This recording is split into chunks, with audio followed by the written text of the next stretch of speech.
Hi everyone. Today we're going to learn how to use PATRIC's protein family sorter. This is a tool that allows you to compare protein families across hundreds of genomes. In today's demonstration, we'll learn how to use this tool or how to launch the tool. The protein family sorter uses protein families, of course, but for anybody who does any kind of comparative genomics, you are justified in asking which protein families. Well, any genome that is available in PATRIC, be it a public or a private one, so it's been annotated in PATRIC, is assigned two types of protein families, which we call PATIFAMs. This is the manuscript that describes that. It's a K-mer-based approach that uses the function-based assignments in PATRIC. For every genome annotated in PATRIC, we provide these two types of protein families for the annotated genomes. One is specific at the genus level, which also includes the species and strains. We call these our local families, or PL-FAMs. We also have protein families that cross the genus boundary. These are our global protein families, or PG-FAMs. So now that you know about the protein families, let's talk about finding and using the tool in PATRIC. So let's go into services, and over here under protein tools, click on a protein family sorter. This will rewrite the page, and you can see you can add genomes individually or groups of genomes. Now, obviously, if you want to compare 400 genomes, it would be a real pain to add genomes individually, and you'd want to create those as a group, which we've done in a different video that you can watch and see how to do that. But let's say you did want to add a genome individually. Notice this filter icon. If I click on that, it allows me to filter my search. So you can let's say I don't want to use my private genomes.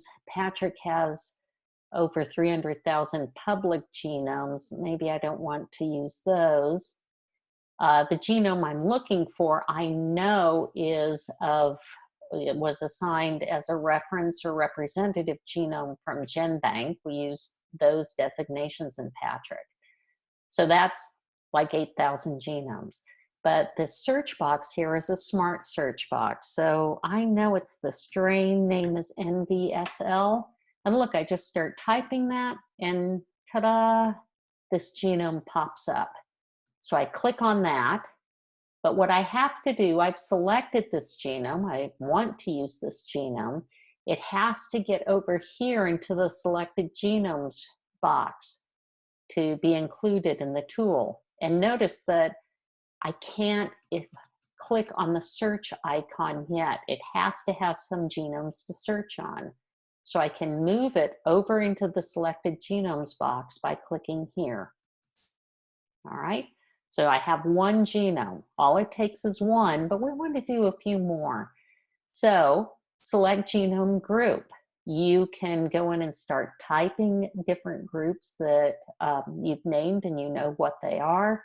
If it's something you did recently, you can click here and find the genome group that you want to include, which is generally it starts at the most recently created all the way back.